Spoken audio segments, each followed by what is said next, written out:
جتنا مرضی ایک انسان آپ کے ساتھ سنسیئر ہو جائے اس دنیا میں، آپ کا سنسیئر سے سنسیئر دوست ہو جائے، حتیٰ کہ آپ کے ماں باپ بھی ہو جائیں، وہ رسول اللہ صلی اللہ علیہ وسلم سے زیادہ آپ سے سنسیئر نہیں ہو سکتے۔ یہ ہمارا ایمان ہے۔ اللہ اور اس کے رسول جتنے ہمارے ساتھ سنسیئر ہیں اور وہ باتیں بتا گئے ہیں، وہ فارمولہ دے گئے ہیں زندگی کا کہ ہم ساری عمر بھی سجدے میں پڑے رہیں تو ہم شکر نہیں ادا کر سکتے۔ میرا سائیکالوجی کا پڑھنا ہوتا ہے، ماڈرن سائنسز کا پڑھنا ہوتا ہے، جیسے جیسے میں سائیکالوجی پڑھ رہا ہوں، موٹیویشنل سپیکرز کی باتیں سن رہا ہوں، اتنا میں اپریشیٹ کر رہا ہوں کہ سبحان اللہ، نبی صلی اللہ علیہ وسلم کی سنت، ان کی روٹین اور اسلام کا ضابطہ حیات ایک پرفیکٹ سسٹم ہے جو فری میں اللہ نے دے دیا۔ آپ امیجن کریں کہ تمام سائیکالوجسٹ، دنیا کے تمام ماہر نفسیات بیٹھ کر یہ سوچ بچار کریں کہ کوئی ایسی گرینڈ تھیوری نکالتے ہیں پرسنالٹی کی، شخصیت کی، جو پرفیکٹ ہو، ہر انسان پر اپلیکیبل ہو، اور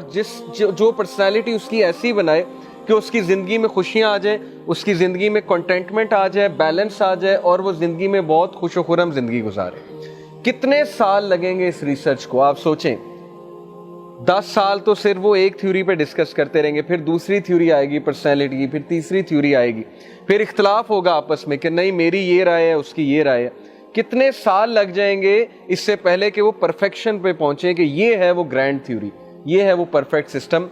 تو یقین کریں کہ ہمارے لیے وہ پرفیکٹ سسٹم آ گیا، وحی کے تھرو اور سیرت کے تھرو۔ اللہ کے نبی صلی اللہ علیہ وسلم کی روٹین، حلال و حرام کا کانسیپٹ، اللہ کے نبی صلی اللہ علیہ وسلم نے عبادات جو ہمیں بتائیں، اذکار جو ہمیں بتائے، سونے کا طریقہ جو ہمیں بتایا، ایوری تھنگ، سارا لائف سٹائل اگر ملایا جائے تو یہ ہے وہ گرینڈ تھیوری آف پرسنالٹی جو انسان کی شخصیت کچھ اس طرح سے بناتی ہے کہ انسان ہنس کر زندگی کی مشکلات کا بھی مقابلہ کرتا ہے، اور اللہ اسے دنیا اور آخرت دونوں میں بہت اچھا دیتا ہے۔ یہ اللہ کا وعدہ ہے کہ جو میرے نبی کی راستے پہ چلے گا تو دنیا اور آخرت میں اسے بہت اچھا ملے گا۔ تو نبی صلی اللہ علیہ وسلم کا کنسرن جو تھا ہمارے ساتھ، میں اس کے بارے میں آپ کو ایک حدیث سناتا ہوں، صحیح البخاری کی حدیث number 6487۔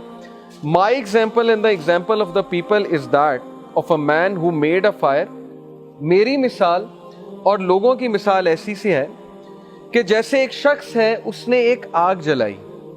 and when it lighted what was around it, moths and other insects started falling into the fire۔ اور جب وہ آگ جلی تو اس آگ کو دیکھ کر یہ جو ارد گرد کے پروانے تھے، جو موتس تھے، کیڑے تھے،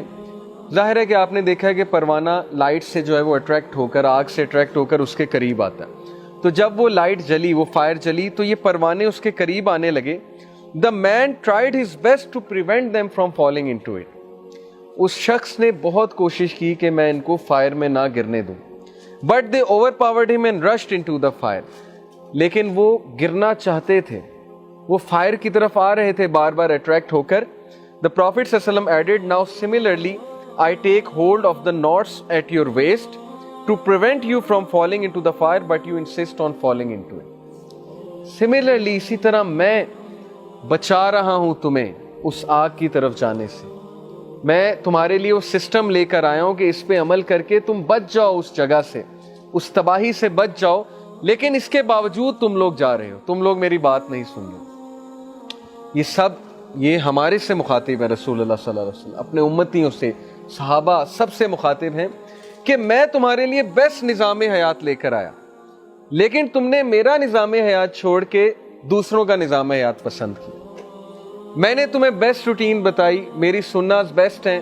اللہ تعالیٰ تمہیں کہہ رہے رحمت للعالمین ہے، لیکن یہ ساری باتیں اگنور کر کے تم نے ان لوگ کا وے آف لائف اڈاپٹ کیا جس کی وجہ سے اب تم فائر کے قریب جا رہے ہو، ڈسٹرکشن کے قریب جا رہے ہو۔ اور وہ اتنے رحیم ہیں ہمارے نبی صلی اللہ علیہ وسلم کہ وہ کہہ رہے ہیں کہ میں ہاتھ پکڑ کے تمہیں نکال رہا ہوں، میں بچانا چاہتا ہوں تمہیں۔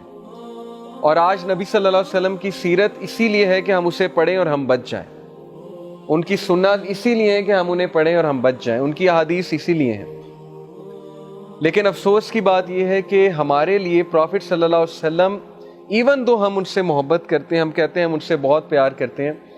لیکن جب پریکٹس کی باری آتی ہے، جب سنت پریکٹس کرنے کی باری آتی ہے، جب رسول اللہ کا وے آف لائف لینے کی بات آتی ہے، حدیث پہ عمل کرنے کی بات آتی ہے، تو تب پتہ نہیں ہمیں کیا ہوتا ہے، ہم اپنی خواہشات کو فالو کرتے ہیں اور نبی صلی اللہ علیہ وسلم کی حدیث کو ہم سائڈ پہ کر دیتے ہیں۔ تو یہ تو کوئی محبت نہ ہو۔